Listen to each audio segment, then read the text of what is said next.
Hello everyone, this is twinkle Sharma. तो आज हम कुछ टेक्निक्स के बारे में जानेंगे पढ़ाई से रिलेटेड, जो कि सारी मैंने यूज़ कर रखी है। तो मैं आपको बताऊंगी कि इनमें से कौन सी मेरे लिए बेनिफिशियल रही थी, क्योंकि वैसे अगर तुम सर्च करोगे तो इतनी सारी टेक्निक्स आ जाएंगी और हमको लगता है जो कुछ भी नेट पे मिल रहा है वो सब कुछ सही ही है।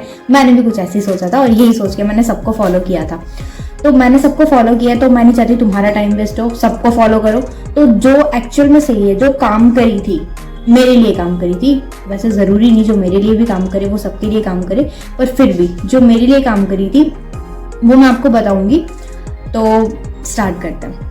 तो first one is Pomodoro technique. इसके बारे में तो सबको पता है, तुम सर्च करोगे सबसे पहले यही आती है, ठीक है। तो इसमें तो क्या होता है कि 25 मिनट पढ़ोगे, फिर 5 मिनट का ब्रेक, 25 मिनट पढ़ा, 5 मिनट का ब्रेक। तो इसमें क्या होता है ना, वो सबको पता है कि अगर कोई भी बड़ा सा टॉपिक है, वो जस्ट हम स्टार्ट करते हैं, इंट्रोडक्शन पढ़ते हैं थोड़ा, और इंट्रोडक्शन पढ़ते पढ़ते मान लो 15 मिनट तो चले ही जाता है अगर कोई बड़ा टॉपिक है तो हम उसको जस्ट उसकी अंडरस्टैंडिंग आना स्टार्ट ही होती है और फिर 25 मिनट हो जाते हैं। तो कोई टॉपिक की जस्ट ग्रिप बनी रही है, फिर वैसे 25 मिनट हो गए और तुमने 5 मिनट का ब्रेक ले लिया, और पता नहीं वो 5 मिनट भी रहते हैं या वो 15 मिनट हो जाते हैं। और अगर 15 मिनट बाद तुम वापस से स्टार्ट करोगे, फिर ऐसे रह जाए, अरे यार कहाँ पे छोड़ा था, कहाँ से समझ में आया था। क्योंकि कई टॉपिक्स ऐसे होते हैं जिनको अगर एक बार बीच में छोड़ देते हैं ना, तो फिर उनको वापस से पढ़ना पड़ता है यार। वो चीज़ वापस से उस तरीके से कंसिस्टेंट जो रहते हैं ना, वो फिर नहीं हो पाता। वापस से उसको पढ़ो, फिर वापस से वो 25 मिनट जाएंगे, 25 तो नहीं जाएंगे, सेकेंड टाइम में 10 जाएंगे, पर ये टाइम वेस्ट होता है एक तरीके से। मेरे लिए काम नहीं की थी। Second one is active recall. इसमें क्या होता है, जैसे हम कोई भी बुक पढ़ते हैं, हमने पर्टिकुलर चैप्टर पढ़ा, तो उसके बाद में क्वेश्चंस गिवन रहते हैं, एक्सरसाइज गिवन रहती है। तो हमको क्या करना रहता है कि जो हमने नॉलेज गेन किया उसको हम अप्लाई कर रहे हैं, कि वो क्वेश्चन दिए तो हम उस नॉलेज को अप्लाई कर रहे हैं उन क्वेश्चन के आंसर को देने के लिए। तो हम कहीं ना कहीं अपने माइंड को फोर्स करते हैं कि जो भी हमने नॉलेज गेन की है उसको हम अप्लाई कर सकें। तो ये एक तरीके से एक्टिव रिकॉल होगा कि हम माइंड को फोर्स कर रहे हैं कि जो हमने नॉलेज गेन किया उससे तू आंसर प्रोड्यूस करे हमारा माइंड, ठीक है।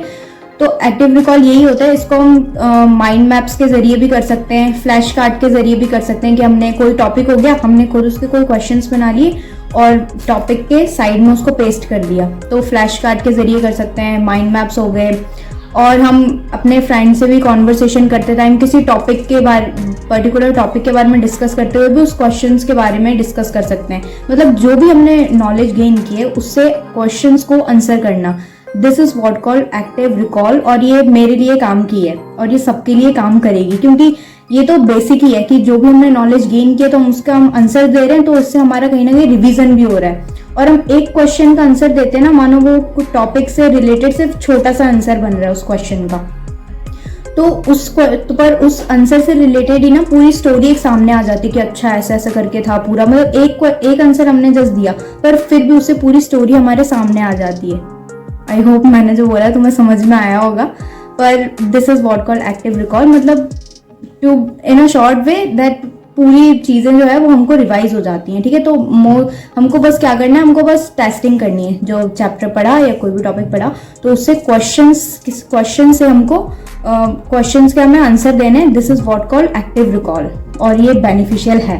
So third one is Feynman's technique. तो इसमें क्या होता है कि कोई भी ऑब्जेक्ट हो गया, जैसे सपोज बॉटल हो गई, तो वो मैंने मेरे सामने रख दी और फिर मैं उससे बातें कर रही हूँ। बातें करना मतलब कि कोई भी टॉपिक है मैं उसको समझा रही हूँ। बॉटल हो गई, दीवार हो गया, कुछ भी, डॉल वगैरह जो भी है, किसी भी ऑब्जेक्ट को हम अपने सामने रख लें और उसको हम चीज़ें एक्सप्लेन करें।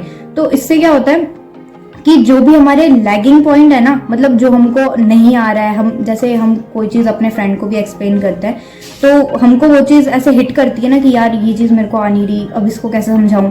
मतलब इससे क्या होता है कि जो भी हमारे वीक पॉइंट है ना वो हमारे सामने आते हैं। अब हर टाइम तुम किसी फ्रेंड या किसी और को सामने नहीं बैठा के समझा सकते ना, तो किसी भी ऑब्जेक्ट को सामने रख के तुम उसको समझा रहे हो, कोई भी टॉपिक समझा रहे हो, तो इससे जो भी हमारे वीक पॉइंट होते हैं वो हमको पता चलते हैं और ये हेल्पफुल है। मतलब अच्छी बात है ना, हमको अपने वीक पॉइंट पता चल रहे हैं, फिर हम उसको याद कर रहे हैं। और ये चीज़ वैसे भी मान लो कि अगर हम कोई आंसर राइटिंग कर रहे हैं जैसे हम बोलते हैं कि जितना ज़्यादा आंसर राइटिंग करोगे उतना बेटर तुम और आंसर लिख पाओगे, तो वही चीज़ है, आंसर राइटिंग हम कर रहे हैं तो उसमें भी हमको पता चल रहा है ना कि यार मेरे को ये चीज़ नहीं आ रही, तो ये चीज़ मेरे को वापस से पढ़नी है। तो वही चीज़ हो गई, हम समझा रहे हैं तो वो चीज़ हमको नहीं आ रही, तो हमको लगेगा यार ये चीज़ मेरे को नहीं आ रही, तो ये चीज़ मेरे को वापस जाके पढ़नी है। पर ये चीज़ वैसे बहुत बेनिफिशियल है, मतलब मेरे लिए तो काम करती है ये, पर मैं ऐसा करती नहीं हूँ क्योंकि मेरी मम्मी करने नहीं देती। उनको लगता है कि ऐसा करने से मैं पागल हो जाऊंगी, मैं किसी सामान से बात कर रही हूँ, तो इसलिए मैं ये नहीं करती। मैं एक्टिव रिकॉल बहुत सही है और भी अभी आगे बताऊंगी वो सही है, बट ये मैं नहीं कर पाती, पर ये एक्चुअल में बहुत बेनिफिशियल है, इसको तुम कर सकते हो। मतलब आंसर राइटिंग भी, इसके जगह आंसर राइटिंग कर लो अगर तुम्हारे घर वाले भी तुमको नहीं करने देते तो, पर ये अच्छी है, यू कैन ट्राई इट। तो fourth one is goal oriented study. ये तो बहुत ज़रूरी है, अगर हम पढ़ाई करने बैठे हैं तो हमारे पास गोल होना चाहिए कि इसको मैं इतने टाइम में ख़त्म कर लूँगा। गोल इन द सेंस ये नहीं कि हाँ मैं 2 चैप्टर करने बैठ गई, ये गोल नहीं, ये तो नॉर्मल है, तुमको पता है कि हाँ दो चैप्टर करने, ये नहीं, हमको डेडलाइन लगानी पड़ेगी। मतलब कि अगर कोई एक चैप्टर है वो मान लो 10 पेज का है, ठीक है, तो तुम सोचोगे कि मेरे को बस एक चैप्टर करने बैठना है तो मैं कर लूंगी, हाँ पता नहीं कर लूंगी बस आराम से, और तुम पढ़ने बैठ गए। तो इसमें क्या होता है कि हमारा ना ध्यान ज़्यादा पढ़ाई पे नहीं रहता, बस ये रहता है कि हाँ एक चैप्टर करना है कर लूंगी, हम बस उसको पैसिव रीडिंग करे जा रहे हैं, केयर करे जा रहे हैं, और दिमाग कहीं और ही है। पर अगर हम इसमें रेस्ट्रिक्शंस लगा देते हैं ना कि भाई तेरे पास 2 घंटे में तेरे को पूरे 10 पन्ने पढ़ने हैं, मतलब एक चैप्टर तेरे को खत्म करना है, तो इसमें क्या होता है हमारा माइंड पे ना एक प्रेशर डलता है, प्रेशर अच्छा प्रेशर है ये, ठीक है, हमारे माइंड पे एक प्रेशर डलता है कि तेरे को 2 घंटे में ये पूरा चैप्टर खत्म करना है। तो इससे डेडलाइन लगाने से वो चीज़ हम जल्दी खत्म कर पाते हैं, और ये चीज़ बहुत ज़्यादा बेनिफिशियल है, बहुत ज़्यादा, मेरे लिए तो बहुत रही है। इसको तुम भी ट्राई करना, इससे हमारा टाइम वेस्ट भी कम होता है। और ये चीज़ मैंने देखा है कि अगर मैं अपना बताऊँ ना, तो अगर मैं कोई चीज़, बड़ा चैप्टर हो गया कुछ भी हो गया, अगर मैं उसमें ऐसे कर देती हूँ कि हाँ मेरे को भाई इतने मिनट में करना है, इतने में करना है, तो वो जल्दी हो भी जाता है। तो ये चीज़ तुम भी ट्राई कर सकते हो, और डेडलाइन लगाना बहुत ज़रूरी होता है कि मेरे को इसको इतने में ख़त्म करना है, ये बहुत ज़रूरी है। तो गोल हमारे पास होना चाहिए कि इतना चैप्टर है। अगर तुम ज़्यादा भी गोल रख लोगे ना, तो अल्टीमेटली तुम कहीं ना कहीं वहाँ तक नहीं पहुँचो, पर यहाँ तक पहुँच जाओगे, ठीक है। तो गोल थोड़ा हाई रखना, थोड़ा बाद में बुरा लगता है कि यार मैंने पूरा अचीव नहीं कर पाई, पर कहीं ना कहीं तुमने ज़्यादा हाई रखा था, तुम कम से कम यहाँ तक तो पहुँचे, यहाँ तक नहीं पहुँचे तो यहाँ तक तो पहुँचे ना। तो ये बहुत बेनिफिशियल है, डेडलाइन लगाना और गोल भी लगाना, और मैं तो कहूँगी थोड़ा ज़्यादा रखना गोल, ठीक है, तो पूरा ना सही थोड़ा तो सही है ना। तो this is very beneficial. So fifth one is making code words. मतलब हमने किसी भी टॉपिक को पढ़ा है, उसके मान लो 5-6 पॉइंट बन रहे हैं, तो मतलब ये चीज़ हो नहीं पाती कि हम सारे 5-6 पॉइंट को पूरों को याद रख पाएँ, नहीं हो पाता ऐसा। तो हम उसके ना, जैसे कोई भी स्टार्टिंग का जो वर्ड है उसको हम लिख लें, फिर सेकंड पॉइंट का उसका वर्ड लिख लिया, थर्ड का उसका, है ना, सो ऑन। तो इन सभी 7 पॉइंट के एग्जांपल दे रही हूँ, मानो 7 पॉइंट है, तो इन्हीं 7 पॉइंट्स के तुम अगर आगे के वर्ड्स लिख लोगे ना, फिर उसको कंबाइन करके मानो कोई एक वर्ड बना दिया, ठीक है। तो अगर क्वेश्चन तो तुमको याद रहेगा कि हाँ भाई ये क्वेश्चन था, इसका ही आंसर है, ठीक है। तो वो जो तुम्हारे 7 जो लेटर का जो तुम्हारा वर्ड बना है, उससे तुमको पूरा आंसर याद आ जाएगा। और ये तो बहुत ज़्यादा सही है, ठीक है, ये मेरे काम बहुत आता है, ये एग्जाम्स में बड़े आंसर लिखने पड़ते हैं। तो उसमें मतलब एक वर्ड लेके और उसका कुछ भी बना दो, कोई सेंस ही ना बने, कुछ भी बना दो, कुछ भी, ठीक है।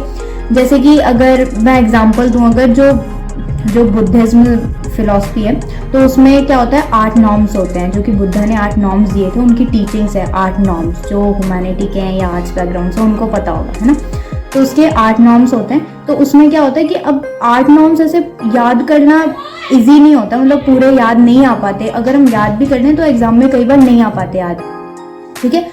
तो उन 8 पॉइंट का एक शॉर्ट फॉर्म है ईविल स्कैम। इसके बारे में मोस्टली सबको पता है ईविल स्कैम, तो इसलिए मैंने ये एग्जांपल लिया ताकि तुम्हें अच्छे से समझ में आ जाए कि जो स्टार्टिंग के जो वर्ड्स हैं उनको एक एक करके लिख लिया, फिर उनको पूरा को लर्न कर लेंगे ना, तो वो पूरा टॉपिक हमको याद आ जाएगा। तो सोचो ये कितना बेनिफिशियल है कि मतलब एक वर्ड से तुमको पूरा आंसर याद आ जा रहा है ना। तो ये बहुत सही है, इसको यूज करना पक्का, और इसको मैं भी यूज करती हूँ, ये बहुत सही है, तुम भी इसको यूज करना, ठीक है।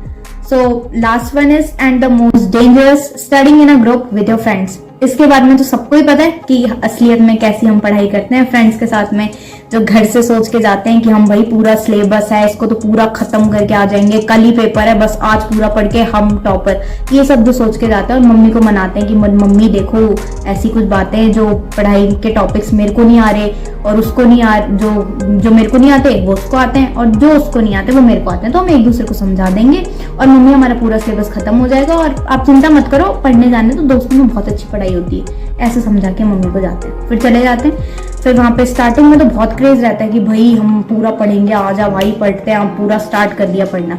फिर पढ़ना स्टार्ट करते हैं, फिर धीरे धीरे जब एनर्जी लो होती है फिर इनको भूख लग जाती है, फिर हम मैगी बनाते हैं। फिर मैगी ऐसे तो मज़ा नहीं आता, फिर बोलते हैं भाई कुछ लगा यार, ऐसे मज़ा नहीं आ रहा, ऐसे मज़ा नहीं आता खाने में। फिर हमने कुछ लगा ली मूवी वगैरह, फिर उसमें गए 2 घंटे और फिर बातें और पढ़ाई तो नाम मात्र ही होती है, ये तो हम समझ जाते हैं कितनी अच्छी पढ़ाई होती है ग्रुप स्टडी में। ये मेरे लिए तो काम नहीं किया, आज तक नहीं किया और लगता भी नहीं है कभी काम करेगा, क्योंकि इतने अच्छे दोस्त नहीं मिले वरना इतनी अच्छी मैं हूँ, तो ये मेरे को नहीं लगता काम करता है। तुम्हारे अगर इतने अच्छे दोस्त हों भगवान की दया से तो तुम ट्राई कर लेना, पर आई विल नॉट। तो ये थे 6 स्टडी टेक्निक्स जो कि मैंने ट्राई किए थे और ये मेरा ऑनेस्ट रिव्यू था इन पे, क्योंकि हर एक चीज़ जो हम गूगल पे पढ़ रहे हैं वो ज़रूरी नहीं है कि हमको काम ही करेगा। तो ब्लाइंडली सिर्फ उस चीज़ को गूगल देख लेने से कि स्टडी टेक्निक्स हमने सर्च किया और सारे आ गए तो वो हम उसको ब्लाइंडली फॉलो करने लग गए। वो इसलिए मैं आपके लिए वीडियो लेके आई ताकि मैंने इनको ट्राई किया और मैंने आपको इस पर ऑनेस्ट रिव्यू दिया। जो जो मेरे लिए काम किए वो मैंने आपको बता दिया और जो जो नहीं किए वो भी मैंने आपको बता दिया, और जो जो मेरे को काम किए वो आपको भी काम करिए, ये चीज़ मैं आपको अश्योर कर सकती हूँ। So thanks for watching my video, see you in the next time, go and try these, all the best.